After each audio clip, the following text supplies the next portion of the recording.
সুপ্রিয় দর্শক, যে যেখান থেকে দেখছেন এবং পরবর্তীতে দেখবেন, আপনাদের সকলকে স্বাগত জানাচ্ছি। আজকে আমি স্টুডিওতে আমন্ত্রণ জানিয়েছি ভেনিস সেন্ট্রাল জামে মসজিদের সাবেক ইমাম আব্দুস সালাম। আসসালামু আলাইকুম। ওয়ালাইকুম আসসালাম রাহমাতুল্লাহি ওয়া বারাকাতুহু। কেমন আছেন আপনি?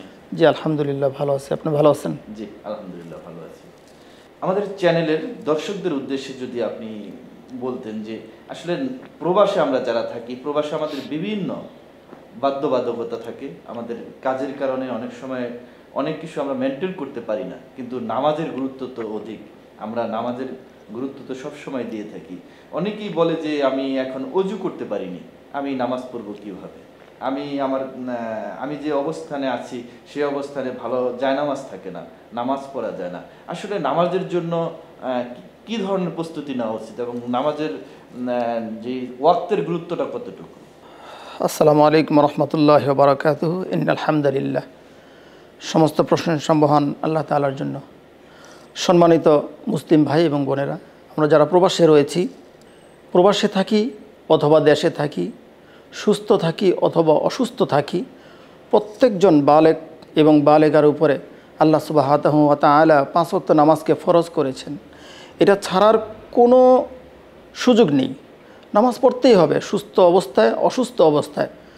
দাঁড়িয়ে পড়তে হবে, দাঁড়িয়ে না পারলে বসে, বসে না পারলে শুয়ে। এরপরে নামাজ ছাড়া যাবে না। কাজের কারণে নামাজ ছাড়া যাবে না, নামাজের কারণে কাজ ছাড়া যাবে, কিন্তু কাজের কারণে নামাজ ছাড়া যাবে না। ফার্স্ট প্রায়োরিটি দিতে হবে নামাজকে, এরপরে কাজ, এরপরে অন্যান্য কিছু। আল্লাহ সুবহানাহু ওয়া তাআলা বলেন যে নামাজ আদায় করো, নামাজ আদায় করো। নামাজ আদায়ের পরে নামাজ শেষ হয়ে গিয়েছে, এরপরে রিজিকের তালাশে তোমরা জমিনে ছড়িয়ে পড়ো। তার মানে আগে হচ্ছে নামাজ, তারপরে হচ্ছে কাজ। এখন কাজে আমাদের অনেক প্রতিবন্ধকতা থাকে, যে কাজের টাইম টেবিল, অরারিও, সেখানে অজুর জায়গা, এগুলি কোনো এক্সকিউজ হতে পারে না। যে কোনোভাবেই হোক আমাদেরকে নামাজের জন্য জায়গা বেছে নিতে হবে এবং নামাজের জন্য একটা সময় বের করে নিতে হবে। নামাজ পড়তেই হবে। যেখানে নামাজের সুযোগ নেই, চেষ্টা করব ওই কাজ ছেড়ে অন্য কাজে যাওয়ার জন্য। এরপরেও মানে স্যাম্পরে কন্টিনিউ নামাজ ছেড়ে ওই কাজ করা জায়েজ নেই, কারোর জন্যই জায়েজ নেই। নামাজ কন্টিনিউ ছেড়ে।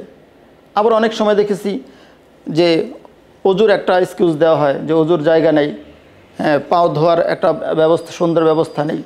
কেন? প্রত্যেকটা জায়গায় হাত ধোয়ার কিছু বেসিন থাকে, পানির ব্যবস্থা থাকেই। আপনি সেখানে অজু করতে পারেন। টয়লেটের মধ্যে গিয়েও তো অজু করা যায়, হয়তো সেখানে গিয়ে দোয়াটা পড়া যাবে না, কিন্তু আপনার অজু হয়ে যাবে। তো এই অজুর কারণে নামাজটাকে ছেড়ে দিব, এটা হতে পারে না। এটা কোনো মুমিনের পানির ব্যবস্থা নেই, সেখানে তো তায়াম্মুম করার সিস্টেম আছে। যেখানে কোনো পানির ব্যবস্থা নাই, যদি কোনো পানির ব্যবস্থা নাই থাকে আসলেই, তাহলে অবশ্যই সেখানে তায়াম্মুম করা যাবে।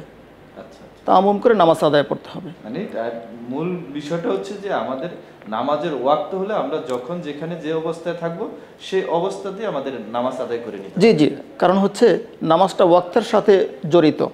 একটা নির্দিষ্ট সময়ের মধ্যে শুরু হয়, নির্দিষ্ট সময়ে শেষ হয়ে যায়। এই ওয়াক্তের মধ্যে আমাকে ওয়াক্তের নামাজ আদায় করতে হবে। কাজ শেষে বাসায় এসে সব নামাজগুলি একসাথে পড়ব, এরকম কন্টিনিউ করার কোনো মুফতিয়ানে কেরাম অনুমতি দেবেন না এবং দেন না। এটা হবে না। একদিন দুই দিন মাঝে মধ্যে এটা হতে পারে, কিন্তু সব সময় নামাজ একসাথে সবগুলি আদায় করব, নো, এটা হতে পারে না। আল্লাহ সুবহানাহু ওয়া তাআলা এটা কবুল করবেন না।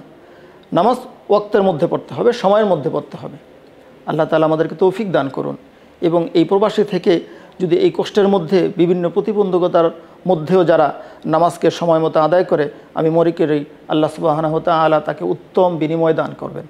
ধন্যবাদ আপনাকে ভোরের আলো নিউজের পক্ষ থেকে। ধন্যবাদ আপনাকেও। সুপ্রিয় দর্শক, আমরা নামাজের ওয়াক্ত হলেই নামাজ পড়ে নেব। নামাজের জন্য কোনো এক্সকিউজ নেই। নামাজের শর্ত হচ্ছে যে যখন যে অবস্থানে থাকবেন সেই অবস্থাতেই নামাজ আদায় করে নিতে হবে। সবাই ভালো থাকবেন। আবারও দেখা হবে অন্য একটি প্রোগ্রামে। আসসালামু আলাইকুম।